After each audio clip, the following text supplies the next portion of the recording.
1.3 billion people in the world have no access to electricity. 1.3 billion.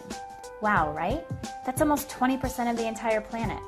Almost 1 in 5 people can't turn on a light in the dark to cook, to read, to do homework. Meet Samuel. Samuel and his family live here. They have no electricity, and when the sun goes down each day, it gets dark. Really dark. They use a kerosene lamp to see, and herein lies the problem. Kerosene is dangerous. Living with a kerosene lamp is like smoking 40 cigarettes a day.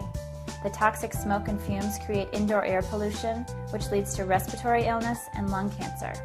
This is responsible for the death of 1.6 million people every year. That's 1 death every 20 seconds.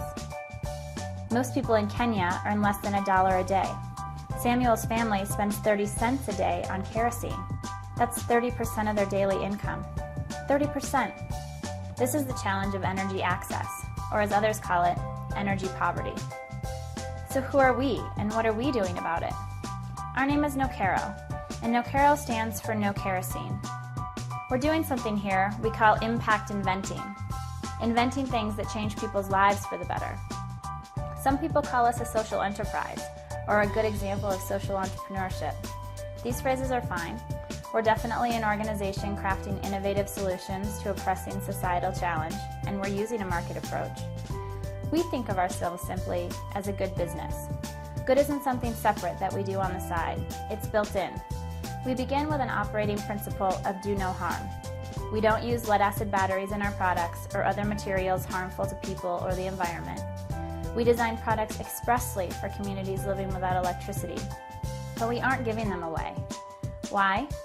It's simple, really.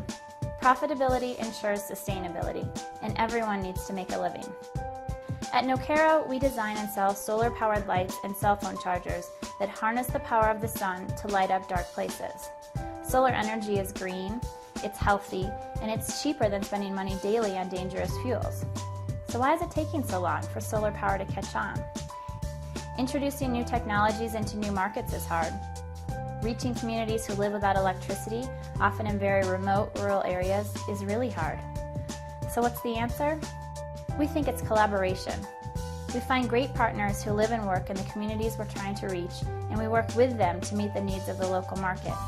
In Haiti, Nokero lights are being sold in clean energy stores. In Uganda, by door-to-door saleswomen known as Solar Sisters. And in India, by boys on bikes. So this is our philosophy in a nutshell. Design things that people need, keep them simple, ensure they're affordable, partner with people who know their markets, and let people test the technology. It's hard to conceptualize the power of the sun. We think that by putting a bulb in someone's hand, it becomes real. And if we're ever going to solve the challenge of energy poverty, we need to excite people about the possibilities.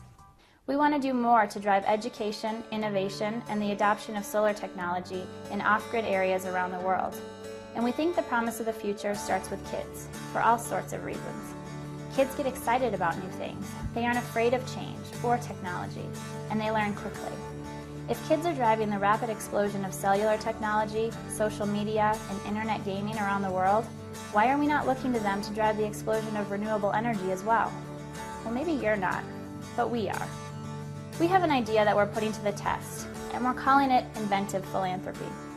Philanthropy because we're putting our money where our mouth is, and inventive because we're not giving charity in any traditional sense of the word. Essentially, we're partnering with schools, libraries, reading camps, and other kid-related organizations to provide lights for learning. Think of a bulb as a learning tool and science lesson all in one. And if the kids we reach through these programs are anything like the kids we've met already, they're going to love their lights. More importantly, we think that providing lights to kids will help them learn. And finally, and just as critical, we think that giving lights to kids will spark imaginations, start people talking, spread the word that solar energy is real, and ultimately drive the adoption of solar technology in off-grid areas. If our tests are successful, we're going to do more inventive giving and invite you to join us in scaling up our programs to reach as many kids as we can. And let's be clear here. By providing solar light to kids, we aim to remove a barrier to learning in the developing world and drive the rapid adoption of solar technologies in communities without access to electricity. Samuel represents the significant challenge we face, the 33 million people in Kenya without access to electricity. the 6 million people in Haiti, and the 68 million in Pakistan. But he also represents hope and a brighter future. Inspired? Join us.